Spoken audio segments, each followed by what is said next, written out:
وہ سارا زیدیز کا ہے، وہ یعنی وہاں پر زیدیز کی پاپولیشن یا وہاں پر ان کی آبادی زیادہ ہے. اور جو ساؤتھ یمن ہے وہاں پر آپ کو باقی یعنی جو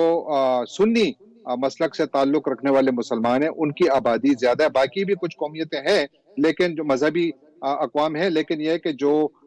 سنی ہیں وہ ساؤتھ میں زیادہ ہیں. اب ہوا یہ ہے کہ گزشتہ کچھ عرصے کے دوران ہوتیز کی جانب سے نارتھ میں بڑی کامیابیاں حاصل کی گئی ہیں. وہاں پر ایک سب سے بڑا ایک واحد جو بڑا شہر رہ گیا جو اس وقت ان کے قبضے میں نہیں ہے وہ ہے مریب کے نام سے جانا جاتا ہے. وہ اس کے قریب ہیں اور خیال یہ ہے یہاں پر امریکہ میں تو جو کافی سارے اینالسٹ ہیں ان کا یہ خیال ہے کہ شاید وہ اس پر بھی قبضہ کر لیں، جس کا مطلب یہ ہوگا کہ نارتھ یمن کا کافی بڑا حصہ یا تقریباً پورا حصہ ہوتیز کے ہاتھ میں آ جائے گا. تو اس طرح سے یمن تو پریکٹیکلی تقریباً تقسیم تو نہیں ہوا لیکن اس کا نارتھ کا حصہ جو ہے تقریباً وہ ہوتیز کے ہاتھ میں آ گیا ہے. اب اس جنگی نقشے کو بدلنے کے لیے آپ کو یا تو بہت بڑی انویژن کرنا پڑے گی، جس کے لیے نہ سعودی عرب تیار ہے جو ہوتیز کے خلاف لڑ رہا ہے، نہ یونائٹڈ عرب ایمریٹس تیار ہے، اور نہ امریکہ یہ چاہے گا، کیونکہ امریکہ بھی یمن میں ان کا بھی یہی خیال ہے کہ اس کا واحد حل پیسفل ریزولوشن ہے. یہاں پر اب آوازیں یہ اٹھنا شروع ہو گئی ہیں کہ شاید امریکہ کو بھی پیچھے ہٹ جانا چاہیے اور جو یونائٹڈ نیشنز ہیں یعنی یو این سیکیورٹی کاؤنسل کو آگے آنا چاہیے اور اس کے حوالے سے ایک باقاعدہ راستہ بنایا جائے کہ جس کے ذریعے بات چیت کو آگے بڑھایا جا سکے، کیونکہ یہ مسئلہ بڑھ رہا ہے. امریکہ کی جہاں تک امریکہ کا جہاں تک رکاوٹ تعلق ہے، کہاں پر ہے پھر؟ رکاوٹ کہاں پر ہے؟ کس کی جانب سے ہے رکاوٹ؟ دیکھیے دونوں کی جانب سے، یعنی ہوتیز تو دیکھیے مسلسل ٹیریٹری کنٹرول کر رہے ہیں تو وہ تو اپنی ٹرمز پر چاہیں گے کہ جو بھی سیٹلمنٹ ہو، اور جو وہ اس سے جو کہ سعودی عرب کے یعنی زیر اثر ہیں یا متحدہ عرب امارات کے اثر میں زیر اثر ہیں، وہاں پر ان کے لیے ظاہر ہے کہ وہ چاہیں گے کہ ان کے مفادات کو محفوظ بنایا جائے، کیونکہ اس جنگ نے یعنی 2014 سے شروع ہوئی ہے، 3,77,000 انسانوں نے ابھی تک اس میں جان گنوائی ہے یا اس سے بھی زیادہ. اس کے باوجود کوئی حل نہیں نکل رہا. اور یہ جو مریب لاسٹ جو بڑا شہر ہے نارتھ میں، یہاں پر بھی جو سعودی بیک ملیشیا ہے اس کا کنٹرول ہے. تو اگر یہ بھی ہاتھ سے نکل گیا تو نارتھ ان کے ہاتھ میں چلا جائے گا، اور اس کے ذریعے ہوگا کیا کہ ہوتیز کی جو ٹرمز ہیں وہ زیادہ سٹرونگ ہوں گی، وہ زیادہ ڈیمانڈ کریں گے. اسی لیے جو نتائج نکالیں آ رہی ہیں نا، یہ جو ساری سچویشن آپ بتا رہے ہیں کہ ہو چکی ہے، یہ حوثی باغی جو ہیں جنگجوئی ہیں کتنے مضبوط ہو رہے ہیں، اطلاعات یہ بھی آ رہی ہے کہ انہوں نے تو اب یہ جو ان کے پاس لوگ تیار یہ کر رہے ہیں اس میں انہوں نے بچوں کو بھی کم عمر بچوں کو بھی شامل کرنا شروع کر دیا ہے، اور بہت سارے بچے جو ہیں وہ اس جنگ کے دوران مارے بھی جا رہے ہیں. تو یہ کیا سچویشن ہے؟ خاص طور پر بچوں کو لے کے میں ڈسکس کرنا چاہوں گی. دیکھیے انفارچونیٹلی جہاں پر بھی جنگیں ہوتی ہیں وہاں پر وہ کہتے ہیں نا ہیومن شیلڈز بنائی جاتی ہیں، انسانوں کو جو ہے وہ اپنے دفاع کے طور پر استعمال کیا جاتا ہے. یہاں پر بھی کچھ ایسا ہی ہو رہا ہے. دو چیزیں ہو رہی ہیں، ایک یہ کہ جس طرح آپ نے کہا کہ بچوں کو جو ہے وہ اپنی ملیشیاز میں وہ شامل کر رہے ہیں، اور ساتھ یہ کہ بہت ساری جگہوں پر آبادیوں کو بھی استعمال کیا جا رہا ہے، جس کی وجہ سے جو کولیٹرل ڈیمیج ہے، یعنی جو اگر سعودیز یا دوسرے بمباری کرتے ہیں اور اس میں ان کی بمباری بھی کوئی زیادہ ایکوریٹ نہیں آئی رہی ابھی تک، کوئی ان کا کوئی تابناک اس میں کوئی ہسٹری نہیں ہے، لیکن یہ ہے کہ ان کے لیے زیادہ پیچیدہ ہو جاتا ہے. تو یہ تو بالکل ایک ظاہر ہے کہ ایک بہت زیادہ سنگین انسانی المیہ تو پہلے ہی تھا. بچوں کو اس جنگ میں شامل کرنا تو شاید وار کرائم بھی ہو، اور یقیناً اس کے اوپر بھی بات ہوگی، لیکن جس طرح میں نے عرض کیا کہ امریکہ اس جنگ میں کودے گا نہیں، وہ اپنے الائز کا دفاع ضرور کرے گا. ٹھیک ہے، صرف دفاع تک رہے گا، اس جنگ میں کودے کا نہیں، اس کا باقاعدہ طور پر حصہ نہیں بہت بنے گا. مشکل ہے. ٹھیک ہے ٹھیک ہے. اچھا سر یہ فرما دیجیے گا، جہاں بہت سارے ممالک جو ہیں وہ ان کے خلاف کارروائی کی بھی بات کر رہے ہیں، دوسری جانب ان کو فہرست سے بھی نکال رہے ہیں، اور تیسری طرف ہم یہ بھی دیکھ رہے ہیں کہ ایک اور محاذ مذاکرات کا اس پر بھی وہ بات کرتے دکھائی دیتے ہیں. اس سب سچویشن میں یہ جو وزیر اعظم عمران خان کے ٹیلی فونک رابطے کی ہم نے بات کی ہے، اس کو آپ کس طرح سے دیکھتے ہیں؟ متحدہ عرب امارات کے جو ولی عہد ہیں ان سے ان کا رابطہ کیا جانا کیا علاقائی امن کے لیے وزیر اعظم عمران خان کی ایفرٹس ہیں، اور کیا ان کو دنیا بھی اسی نظر سے سراہ رہی ہے، اسی طرح سے سمجھ رہی ہے جس طرح سے سمجھنا چاہیے پاکستان کے ایفرٹس کو؟ سر دیکھیے پاکستان اگر پرائم منسٹر عمران خان کی جو یہ ڈپلومیسی ہے یہ تو ایک اچھی بات ہے کیونکہ متحدہ عرب امارات کے ساتھ پاکستان کے دیرینہ تعلقات ہیں. یہ ٹھیک ہے کہ اس میں تھوڑا بہت رکھنا کچھ عرصے میں آیا ہے، لیکن پھر بھی پاکستان اور متحدہ عرب امارات کے بہت قریبی تعلقات ہیں. ایسے موقع پر جب متحدہ عرب امارات کی زمین کو نشانہ بنایا جا رہا ہو، چاہے وہ کسی بھی جانب سے ہو، پاکستان کی جانب سے متحدہ عرب امارات کے ساتھ سولیڈیرٹی کا اظہار ایک اچھا عمل ہے، کیونکہ ظاہر ہے کہ وہاں پر تو جو پہلا حملہ ہوا تھا اس میں 3 افراد جو مارے گئے تھے، جنہوں نے اپنی جان گنوائی تھی، ان میں ایک پاکستانی تھے جو ٹرک ڈرائیورز تھے. تو پاکستان کا تو اس لحاظ سے بھی ہوا ہے. اور پھر جو جس طرح میں نے کہا کہ تعلقات کی تاریخ بھی اس بات کی متقاضی ہے کہ نہ صرف یہ کہ پاکستان ان کے ساتھ اپنی یکجہتی کا اظہار کرے، بلکہ میرا خیال یہ ہے کہ جو پیس ایفرٹس کے لیے جو کوئی بھی کوششیں کی جاتی ہیں، چاہے وہ OIC کی جانب سے کی جائیں، عرب لیگ کی جانب سے کی جائیں، علاقائی ممالک کی جانب سے کی جائیں، یا یونائٹڈ نیشنز اور دوسری بڑی طاقتوں، عالمی طاقتوں کی جانب سے کی جائیں، یقیناً پاکستان کو اس کا حصہ ہونا چاہیے. لیکن پاکستان کو کسی صورت میں بھی اس جنگ کے قریب نہیں جانا چاہیے، کیونکہ یہ جنگ، اس جنگ نے آخر ختم ہونا ہے، اور اس کا نتیجہ میدان جنگ میں نکلتا بہت مشکل نظر آ رہا ہے، کیونکہ جو زمینی حقائق گزشتہ کچھ عرصے میں جس طریقے سے بدلے ہیں، یہاں پر تو میڈیا میں آج کل ایسی خبریں آنے شروع ہوئی ہیں کہ شاید حوثیوں نے کافی بڑی جنگ جیت بھی لی ہے، اور اس میں وہ حزب اللہ اور ایران اور دوسرے ممالک کا نام لے رہے ہیں کہ ان کی وجہ سے انہوں نے اتنی شے پائی ہے اور اتنی طاقت ان کے ہاتھ میں آئی ہے. تو وہ ایک علیحدہ بحث ہے، لیکن یقیناً پرائم منسٹر عمران خان کی جانب سے متحدہ عرب امارات کی جو قیادت ہے ان کے ساتھ رابطہ کرنا، ان کے ساتھ سولیڈیرٹی کا اظہار کرنا، یہ ایک اچھا عمل ہے. اور یقیناً دونوں ممالک کے تعلقات کے لیے میرا خیال ہے کہ یہ ایک اچھی کوشش ہے جس کو جاری رہنا چاہیے، لیکن پاکستان کو پیس ایفرٹ کا حصہ ہونا چاہیے، وار ایفرٹ سے دور رہنا چاہیے. ٹھیک ہے. اچھا سر، یہ فرما دیجیے گا، ایران کی جیسے کہ آپ نے خود بھی بات کی ہے، ایران کا کیا کردار ہے، یہ کسی سے ڈھکا چھپا نہیں ہے. اس کردار پر ایران کو کس طرح کی ری ایکشن کا سامنا کرنا پڑ سکتا ہے عرب اتحاد کی جانب سے، متحدہ عرب امارات کی جانب سے، اور پھر خاص طور پر امریکہ کی جانب سے؟ دیکھیے، امریکہ آنے والے چند دنوں میں، شاید اسی ہفتے یا اگلے ہفتے کے اوائل میں، ہوتی باغیوں کے جو ٹاپ لیڈرز ہیں ان کے خلاف بڑی سینکشنز کا اعلان کرنے والا ہے. مقصد کیا ہے کہ ان پر پریشر بڑھایا جائے، اور مجھے لگتا یہ ہے کہ جہاں پر بھی ان لیڈران کے تانے بانے ایران کی کسی بھی قیادت سے لگتے ہوں یا ملتے ہوں، تو شاید وہ بھی اس قسم کی جو سینکشنز ہیں اس میں کہیں نہ کہیں ان کا اثر ہو. میں یہ تو نہیں کہوں کہ ڈائریکٹ ان پر سینکشنز لگیں گی، لیکن ایران پر پریشر یقیناً بڑھایا جائے گا. لیکن پہلا پریشر ظاہر ہے کہ جو حوثی باغیوں کے جو لیڈران ہیں ان کو پہلے ان کے اوپر جو سینکشن رجیم لائی جائے گی، تو اس سے لگتا یہ ہے کہ ان پہ پریشر بڑھے گا، کیونکہ مقصد، اگین میں نے جس طرح پہلے عرض کیا، مقصد ان باغیوں کو بات چیت پر آمادہ کر کے ایک امن کے جو پرامن راستے کا یا احتیاطی حل کی طرف لے جانا ہے. اس طرح سے مطلب پرامن طریقے سے حل کرنا ہے اس سارے معاملے کو، اور اسی حل کے اندر پاکستان جو ہے وہ بہت زیادہ تعاون کر سکتا ہے. یہ بات وزیر اعظم عمران خان کی جانب سے کہی گئی ہے، اور میرے خیال میں پی ایم بھی اس بات کو بہت اچھی طرح سے انڈرسٹینڈ کرتے ہیں، جس کا ذکر آپ نے کیا ہے جہانگیر خٹک صاحب، کہ پاکستان کو اس جنگ میں نہیں کودنا چاہیے. بقیہ ایران کے ساتھ کیا ہو سکتا ہے، کس طرح سے ہو سکتا ہے، اس پر بھی آپ نے بات کی ہے. امریکہ کا کیا کردار ہے، کیوں ہے، کیا مفادات ہیں، یہ بھی آپ نے ہمیں بتایا. بہت شکریہ